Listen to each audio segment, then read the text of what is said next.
कि इतिहास को समझते हैं। इतिहास क्या है, क्योंकि इतिहास का ये पहला वीडियो है, परिचय वीडियो है। आज हम केवल इतिहास के जो टाइम टेबल है उन पे चर्चा करेंगे। क्या हमको इतिहास पढ़ाना चाहते हैं। देखिए, इतिहास सबको पता है, प्राचीन इतिहास होता है, मध्यकालीन इतिहास होता है और आधुनिक इतिहास होता है। तो हम बात करेंगे कि जो प्राचीन इतिहास है उनकी, क्योंकि शुरुआत यहाँ से होती है प्राचीन इतिहास की।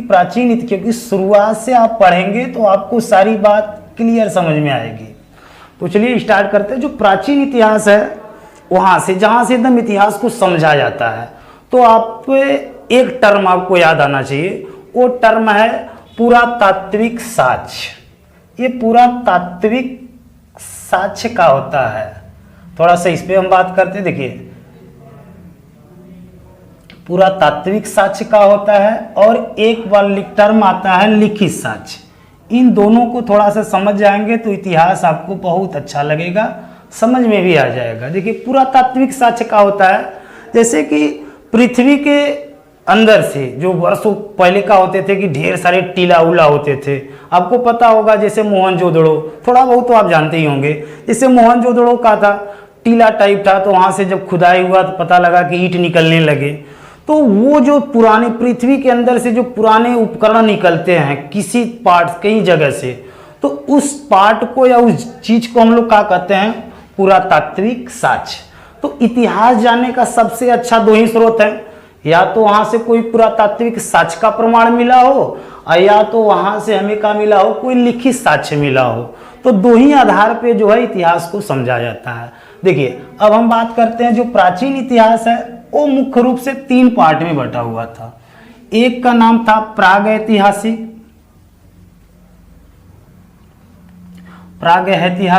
एक था आद्य ऐतिहासिक और तीसरा है ऐतिहासिक। ये कैसे होता है थोड़ा सा हम समझते हैं, क्योंकि हमको यहीं से स्टार्ट करना है, क्योंकि पूरा सिलेबस आपको यही दिखाएगा। प्रागैतिहासिक काल का होता है यानी एक ऐसा काल जहां पर हम बात करें कि पुरातात्विक साक्ष्य तो मिला है, क्योंकि पहली खुदाई कहां पर हुई, क्या होता है, तो उसको हम लोग क्या बोलते हैं कि ये पुरातात्विक साक्ष्य है। तो प्रागैतिहासिक काल में क्या था, यानी प्रागैतिहासिक काल किसे कहेंगे, जिसमें पुरातात्विक साक्ष्य तो मिला है लेकिन कोई लिखित साक्ष्य नहीं मिला, तो उस काल को हम लोग क्या बोलते हैं, प्रागैतिहासिक काल। अगर हम बात करते हैं उसमें कौन कौन से आएंगे, तो प्रागैतिहासिक काल पहला चीज हम कल इस पे बनाएंगे, प्रागैतिहासिक काल के बारे में क्या अध्ययन हमको करना है। तो प्रागैतिहासिक काल का है कि यानी वो दौर, यानी जो हम नवपाषाण काल, पूरा पाषाण काल, समझ रहे हैं, वो दौर वाले को हम लोग क्या बोलते हैं, प्रागैतिहासिक काल, क्योंकि उस दौर में कोई लिखित साक्ष्य ही नहीं था। दूसरा हम बात करते हैं आद्य इतिहास। आद्य इतिहास में हमको क्या पढ़ना, आद्य इतिहास किसे कहेंगे। देखिए, आद्य इतिहास में कहा था कि पुरातात्विक साक्ष्य भी मिलता है और साथ में लिखित साक्ष्य भी मिलता है। कुछ जमीन के अंदर से उपकरण औजार मिले भी हैं और लिखित साक्ष्य भी मिला है। उस काल को, यानी कहने का तात्पर्य आप समझ गए, पुरातात्विक साक्ष्य भी मिला है और लिखित साक्ष्य भी मिला है, यानी दोनों मिला, लेकिन उसको अब तक पढ़ा नहीं गया है। ऐसे काल को हम लोग क्या कहते हैं, आद्य इतिहास कहते हैं। इसी में हमको क्या पढ़ना पड़ता है, हड़प्पा सभ्यता या मोहनजोदड़ो सभ्यता। इसको फुल डिटेल जो है हम चर्चा करेंगे आने वाले वीडियो पे, ठीक है। आगे हम बात करते हैं ऐतिहासिक काल। तो ये भी काल वही है। क्या यहाँ पे क्या होता है, जो पुरातात्विक साक्ष्य है, पृथ्वी के अंदर से जो साक्ष्य मिला वो भी मिला है, लिखित साक्ष्य भी मिला है। यानी हम बात करें कि पुरातात्विक साक्ष्य भी मिला है और लिखित साक्ष्य भी मिला है, और साथ में इसको हम पढ़ भी लिए, तो वो कालखंड को हम लोग क्या कहते हैं, ऐतिहासिक कालखंड। इसी में हम बात करेंगे ऋग्वैदिक काल या उत्तर वैदिक काल। अगर हम वैदिक काल की बात करेंगे, वहां से सारी बात आपको पता चलेगा कि ऋग्वेद, वेद कहाँ है, पुराण कहाँ है, उस दौर में उत्तर वैदिक काल के लोग कैसे थे, यज्ञ का कब बढ़ावा हुआ, कर्म कांडों का कब उल्लेख होने लगा, ब्राह्मण राज कब आ गए, हम वहाँ पे बात करेंगे। फिर इसी में हमको क्या पढ़ना पड़ता है, वैदिक काल पढ़ते हैं। फिर इसके बाद हम पढ़ाई करते हैं महाजनपद काल, मगध का उत्कर्ष, जितने हर्यक वंश, शिशु नाग वंश, सारा अध्ययन हम ऐतिहासिक काल में करेंगे।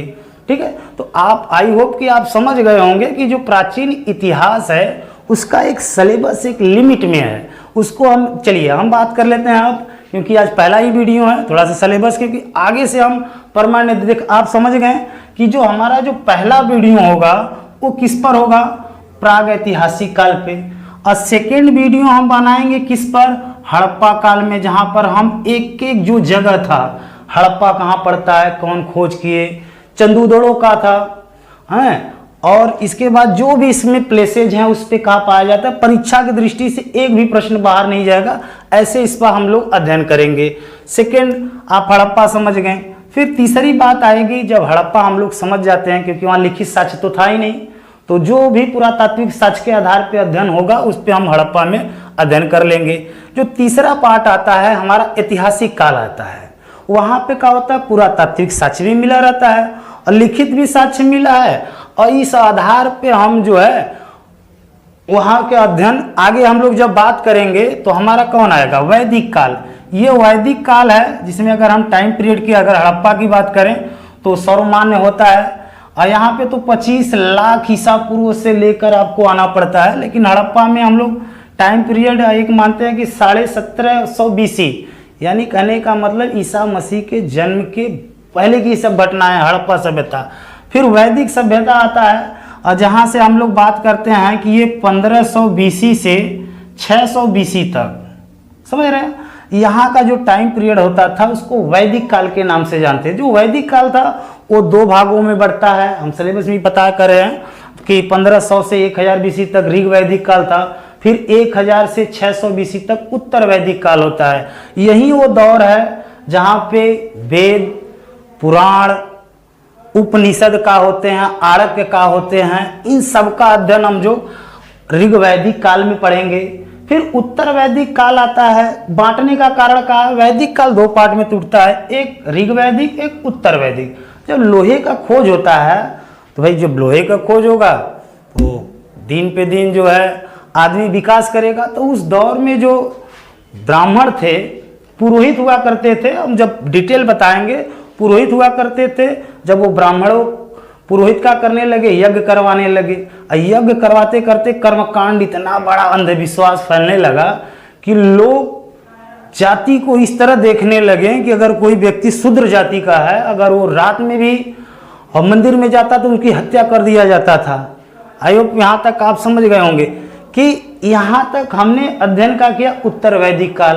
और जब देखो बहुत ज़्यादा कर्मकांड की बढ़ाव होता है तो क्या होता है कि उसके उत्थान के लिए कुछ धार्मिक आंदोलनें आए, जैसे गौतम बुद्ध आए, महावीर जैन आए, तो धार्मिक, इसके बाद हम धार्मिक उदय होगा, उनके बारे में बात करेंगे, बौद्ध के बारे में बात करेंगे, जैन के बारे में, कुछ धार्मिक आंदोलनों के बारे में हम लोग बात करेंगे।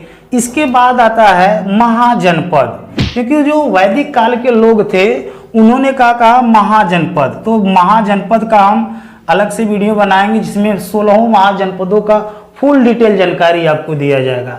अब वही जो 16 जनपद थे, लास्ट में अगर हम बात करें काशी कौशल में मिल गया अंग, ऐसे मिलकर लास्ट में हम देखते हैं कि जो मगध है बहुत ज़्यादा पावरफुल हो जाता है, मगध में सब मिल जाते हैं। तो वहाँ जब हम मगध का उत्कर्ष पढ़ते हैं तो वहाँ हम बात करते हैं कि वहाँ मगध के जो प्रथम राजा थे बृहद्रथ थे, तो उनका ही एक वंश चला बृहद्रथ वंश, जहाँ उनके पुत्र जरासंध थे, जो कृष्ण भगवान याद होगा, जो कृष्ण भगवान के कहने पर भीम ने उनकी हत्या किया, तो बृहद्रथ वंश। इसके बाद आता है हर्यक वंश जिसके संस्थापक माने जाते हैं बिंबिसार, और इसके बाद जो है हर्यक वंश के बाद जो अजातशत्रु आते हैं, फिर इनकी जो हर्यक वंश आएगा, फिर एक नाग वंश आता है, शिशु नाग जिसकी स्थापना की है, फिर इसके बाद नंद वंश आता है, जो नवानंद था, घनानंद था, बड़ा अत्याचारी था। अभी हम जो वीडियो बनाएंगे उस पर आगे बढ़ते जाएंगे। ये नंद वंश आ गया, नंद वंश का मौर्य जो चंद्रगुप्त मौर्य थे उनकी हत्या करके मौर्य वंश कर दिए। मौर्य वंश के बाद जो है कहानी धीरे धीरे जितनी भी डिटेल होगा, इसके बाद एक आता है हमारा मौर्य वंश। मौर्यों का जो अंतिम राजा था वो कौन था? उसके बारे में अध्ययन करने के बाद हम मौर्य वंश के बाद हम बात करेंगे सातवाहक वंश का, फिर इसके बाद कर्ण वंश आते हैं। तो जैसे जैसे आते आते हैं इसके बाद कुछ साउथ के 2-4 वंश होते हैं, उनका अध्ययन करके हम प्राचीन इतिहास को बहुत अच्छे से